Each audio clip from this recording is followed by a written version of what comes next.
நான் விஜய் சுந்தர் பேசுறேங்க. இன்னைக்கு பிறனில் விளையாமை சாப்டர் பார்க்க போறோம். பிறனில் விளையாமைனா என்ன? பிறரோட மனைவிய காமத்தால் விரும்பாத தன்மை, அதுதான் பிறனில் விளையாமை. இந்த சாப்டர் மெயினா ஆண்களுக்கா சொல்லப்பட்டது. பெண்களோட பர்சன்டேஜ் வந்து ரொம்ப ரொம்ப கம்மி. அதனால ஆண்களுக்காக சொல்லப்பட்ட சாப்டர் இது. இந்த சாப்டர்ல பாத்தீங்கன்னா நாட் டிசைரிங் அதர்ஸ் ஒய்ஃப். இந்த சாப்டர்ல ஸ்ட்ரக்சர் எப்படி இருக்குன்னு பார்த்துட்டு அதுக்கப்புறம் ஒவ்வொரு குறளா பார்க்கலாங்க. ஃபர்ஸ்ட் 6 குறள் பார்த்தீங்கன்னா தி ஈவில்ஸ் ஆஃப் பிறனில் விளைதல். ஸோ அடுத்தவரோட மனைவியை காமத்தால் விரும்புறங்காட்டி என்னென்ன தீங்கு ஏற்படுது அப்படிங்கிறத ஃபர்ஸ்ட் 6 குறள்ல சொல்றாரு. அடுத்த 4 குறள்ல விரும்பாம இருந்தோம்னா என்னென்ன நன்மைகள் ஏற்படுது அப்படிங்கிறத அடுத்த 4 குறள்ல சொல்றாரு.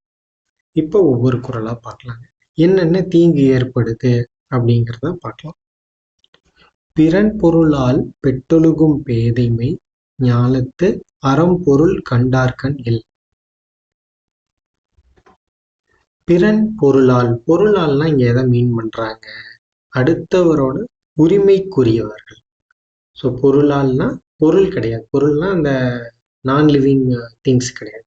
இது பொருளால்னா உரிமைக்குரியவள் அப்படின்னு.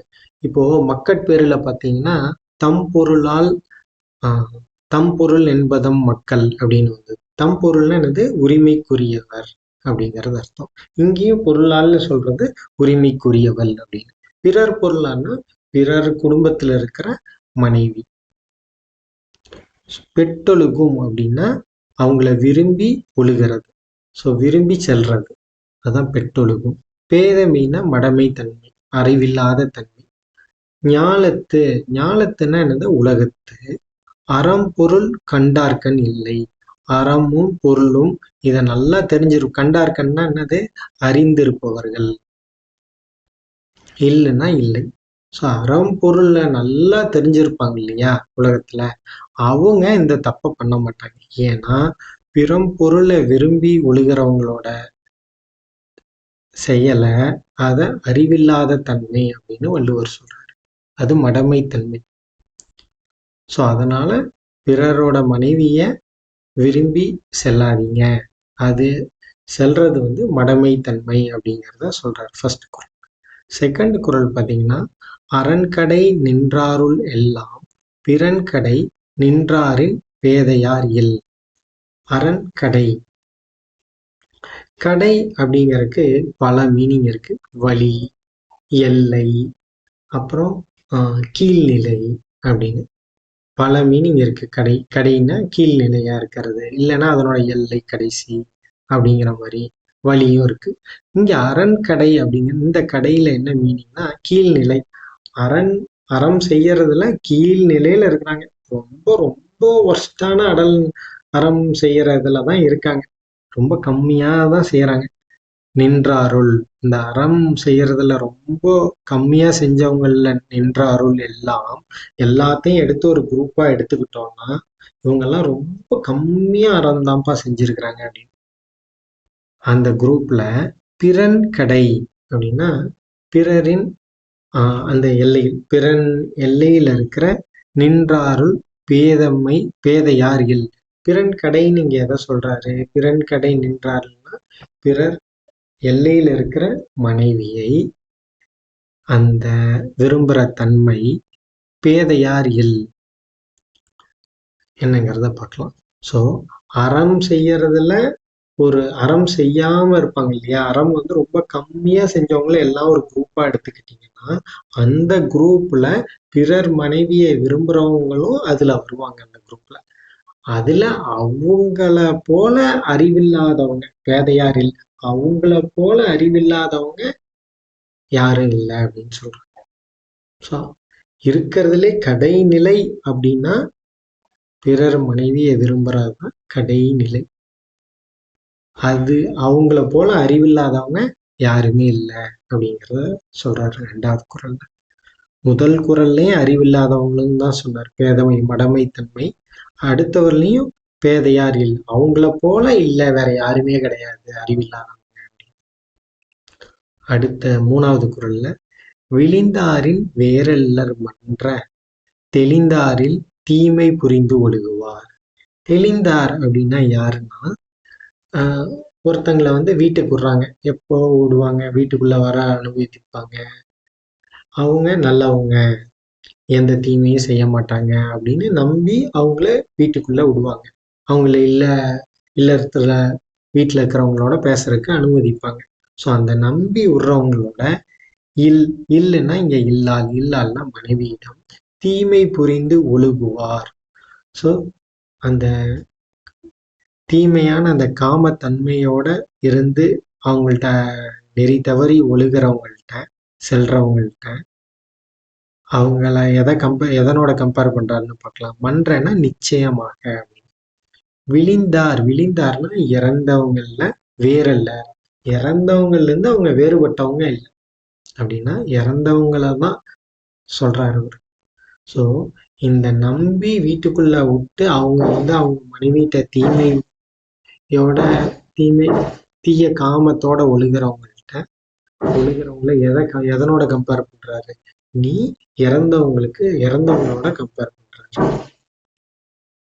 ஸோ விளிந்தாரின் வேறல்ல, இறந்தவங்களை காட்டிலும் நீ வேற ஒருத்தன் எல்லாம் இல்லப்பா, நீ இறந்தவன் தான்ப்பா அப்படின்னு அவர் சொல்றாரு. மன்றன நிச்சயமாக அப்படின்னு அர்த்தம். ஸோ ஃபர்ஸ்ட் குறள்ல பேதமை சொல்றாரு, அடுத்த குறள்லையும் பேதையார் இல்லைங்கிறாரு, அடுத்தல விளிந்தாரின் வேறல்லன்னு சொல்றாரு. இப்ப 4வது குறள் பார்க்கலாம்.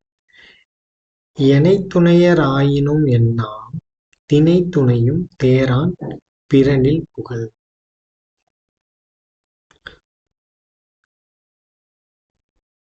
திணை துணை, இணை துணைனா எவ்வளோ வலிமை இருந்தாலும், துணை எவ்வளோ சப்போர்ட் இருந்தாலும், ஆயினும் என்னாம்னா என்ன பயன், எவ்வளோ சப்போர்ட் இருந்தாலும் என்ன பயன்னு ஒரு கொஸ்டின் கேட்கிறாரு. ஏன் அப்படி கேட்கிறாரு? திணை எவ்வளோ சின்னதா இருக்கு, திணையளவு சப்போர்ட் கூட, அந்த திணையளவு கூட யோசிக்காத, தேரான்னா யோசிக்காத தன்மை, எண்ணாத தன்மை, பிறன் இல் புகழ், பிறருடைய இல்லற.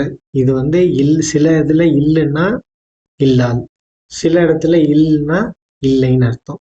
ஓகே, சில இடத்துல வீடுக்கு இல்லைன்னா இல்லால், இல்லைன்னா இல்லைன்னு அர்த்தம். அது அந்த சென்டென்ஸ்க்கு ஏற்ற மாதிரி. பிறனில் புகழ், இந்த புகழ் வந்து என்னன்னா நுழைதல் அப்படிங்கிறது. பிறரின் மனைவியை காமத்தன்மையால சேர்ந்து அந்த அந்த வீட்டுக்குள்ள நுழையிற தன்மை இருக்கு இல்லையா, அது வந்து சிறிதளவும் அவங்க யோசிக்கல. திணையளவு கூட தேரான், திணையளவு கூட யோசிக்காம அடுத்தவரோட மனைவியை விரும்பி அவங்க வீட்டுக்குள்ள செல்றவங்கள எதனோட கம்பேர் பண்ண? இணை துணையராயினும் என்னாம், எவ்வளவுதான் சப்போர்ட் இருந்தாலும் என்னப்பா யூஸு, அது ரொம்ப அறிவில்லாத தன்மை அப்படிங்கிறதான் வள்ளுவர் 4வது குறள்ல சொல்றாரு. ஒரு திணையளவு கூட யோசிக்க மாட்டாங்களா அப்படின்னு அவர் ஒரு கேள்வி கேட்கிறாரு. எவ்வளவு சப்போர்ட் இருந்தாலும் பயன் இல்லை, என்ன பயன் இல்லைங்கிறதா சொல்றாரு. அது என்னாம்னு கேள்வியோட நிறுத்துறாரு. இதுதான் 4வது குறள். 5வது குறள்ல எளிதென்ன இறப்பான் எய்தும் எஞ்ஞான்றும் விளியாது நிற்கும் பழி. எளிதென்ன என்னது? ஈஸியா கிடைக்கும். இது ஈஸியா இறப்பான், இல்லைன்னா இல்லால், இங்க வந்து இல்லால். இறப்பான் அப்படின்னா நெறி தவறி நடப்பவன். ஸோ அடுத்த மனைவியை விரும்பி அவங்கள்ட்ட நெறி தவறி நடக்கிற தன்மை வந்து எளிது அப்படின்னு நினைச்சிட்டு போவாங்க. அது என்ன ஆகும்? எய்தும்னா அடையும், எஞ்ஞான்றும்னா எப்பொழுதும், விளியாது அப்படின்னா என்னது?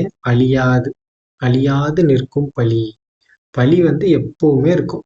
இப்போ ராவணன் வந்து பண்ண தப்ப இன்னைய வரைக்கும் எல்லாரும் சொல்லிட்டு தான் இருக்கிறாங்க. ஸோ அந்த மாதிரி இந்த பழி வந்து அழியவே அழியாது.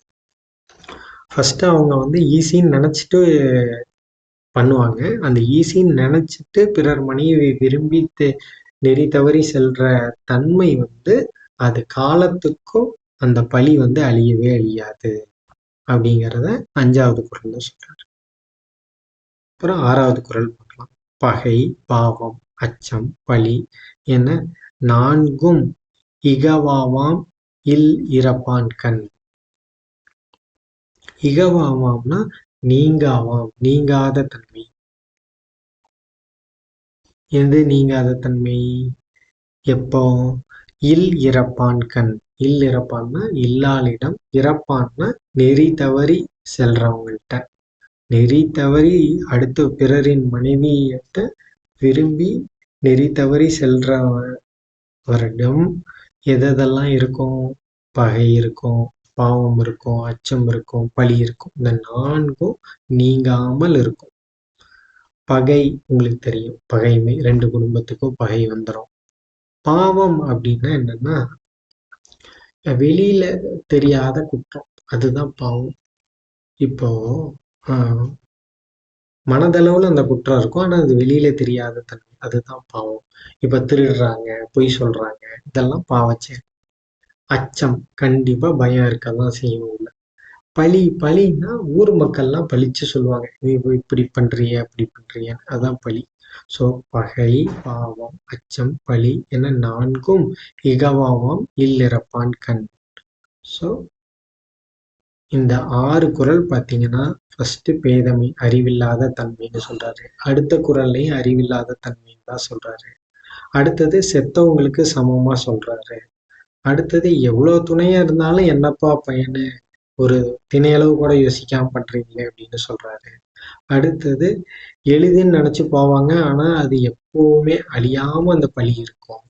அடுத்தது பார்த்தீங்கன்னா பகை, பாவம், அச்சம், பழி இந்த 4மே எப்பவுமே இருக்கும், நீங்காமல் இருக்கும் அப்படின்னு சொல்றாரு. இந்த 6 குறள்லையும் தீமை என்னென்னலாம், பிறர் மனைவியை விரும்பி செல்றதுனால வரும் தீமைகள்லாம் என்னென்ன அப்படிங்கிறது சொல்லியிருக்காரு. தி ஈவில்ஸ் ஆஃப் பிறனில் விளைதல். அடுத்த 4 குறள் பார்த்தீங்கன்னா பிறனில் விளையாமையோட விர்ச்சுஸ் சொல்றாரு, நன்மைகள் என்னென்ன. இந்த 6வது குறள் பார்த்தீங்கன்னா அரண் இயலான் இல்வாழ்வான் என்பான் பிறன் இயலால் பெண்மை நயவாதவன். அரண் இயலால், இயலான்னா என்னது? இயல்போட வாழ்றான், அறத்தன்மையோட வாழ்றவன். இல்வாழ்வான் என்பான். ஸோ இல்வாழ்வான்னு ஒருத்தனை சொல்றான்னா அவன் அற வழியில நடக்கிறவங்க. அந்த அற வழியில நடக்கிறவங்கள தான் இல்வாழ்வான்னு சொல்றோம். அந்த அப்போ அவங்களுக்கு என்ன குவாலிட்டி வேணும்? பிற இயலால் பெண்மை நயவாதவன். ஸோ பிறரோட இல்லால விரும்பாத தன்மை, நயவான்னா விரும்பாத தன்மை. ஸோ பிறர் மனைவிய விரும்பாத தன்மை இருக்கிறவங்களதான் அற வழியில செல்றாங்க அப்படின்னு சொல்லுவாங்க. அவங்களதான் இல்வாழ்வான்னு சொல்றாங்க. ஸோ பிறனில் விளையாம இருக்கிற குவாலிட்டிஸ் இருக்கிற இது ரொம்ப முக்கியம். யாருக்கு? இல்வாழ்வான்னு சொல்றோம். அப்பதான் அவங்க அற வழியில செல்றாங்கிறது இது ஒரு முக்கியமான ஒழுக்கம். அததான் வள்ளுவர் 7வது குறள்ல சொல்றாரு.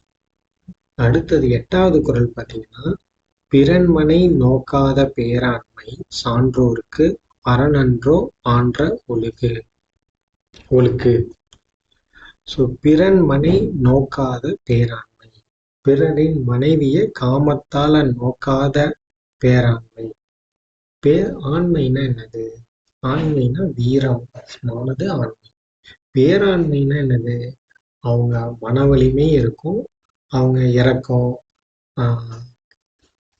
நல்ல குணம் இருக்கிறவங்க, நல்ல குணமும் இருக்கணும், வீரமும் இருக்கணும், அவங்கதான் பேராண்மை உடையவங்கள்னு சொல்றோம். சான்றோருக்கு, சான்றோர்னா எல்லா நல்ல பண்புகளும் இருக்கிறவங்களுக்கு அறனன்றோ ஆன்ற ஒழுக்கு. அரண் அன்றோ அப்படின்னா அரண் மட்டும் இல்லை, அது சான்றோருக்கு அறம் மட்டும் இல்லை, ஆன்றன நிறைந்த ஒழுக்கமும் கூட. ஸோ பிறன்மனைய பண்ணலைன்னா அது ஒரு பேராண்மை அப்படின்னு வள்ளுவர் 8வது குறள்ல சொல்றாரு. அடுத்தது 9வது குறள்ல நலக்குரியார் யாதெனின் நாமநீர் வைப்பின் பிறர்க்குரியால் தோல் தோயாதவர். நாமன்னா அச்சம் தரும் நீர், நாம நீர் வைப்பின். ஸோ இப்போ நம்ம நிலத்தை பார்த்தீங்கன்னா சுற்றி இருக்கிறது வந்து கடல். ஸோ அந்த கடல் வந்து ரொம்ப அச்சம் தரக்கூடியது. ஏன்னா அது பறந்து ரொம்ப விரிஞ்சிருக்கு, வைடா ஸ்ப்ரெட் ஆயிருக்கு, ரொம்ப டீப்பா இருக்கு, உள்ள என்ன இருக்குன்னு தெரியாது நமக்கு. ஸோ இதனால அந்த அச்சம் தர நீர் சூழ்ந்த உலகத்துல நலக்குரியார் அப்படின்னா நன்மைக்குரியவர் யாதெனின் யாருன்னு கேட்டீங்கன்னா, பிறர்க்குரியான் தோள் தோயாதவர் அப்படின்னா, பிறரின் மனைவிய காம எண்ணத்தால விரும்பி செல்லாத தன்மை இருக்கிறவங்க தான் நன்மைக்குரியவர் இந்த உலகத்துல அப்படின்னு 9வது குறள்ல சொல்றாரு. 10வது குறள்ல பாத்தீங்கன்னா, அரண் வரையான் அல்ல செய்யினும் பிறன் வரையால் பெண்மை நயவாமை நன்று. அரண் வரையான், இந்த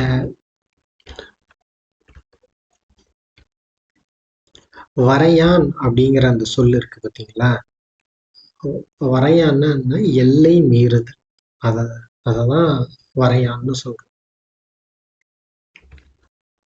ஸோ அரணோட எல்லை மீறுறாங்க, அல்ல செய்யணும்.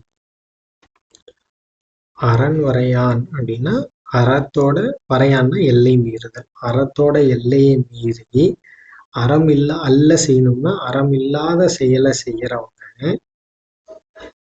செஞ்சாலும் பரவாயில்ல அப்படின்னு அவர் சொல்றாரு.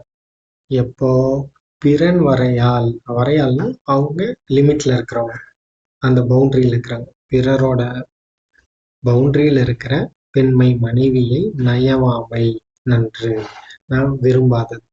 பிறரோட மனைவிய விரும்பாத தன்மை வந்து மிகவும் நல்லது.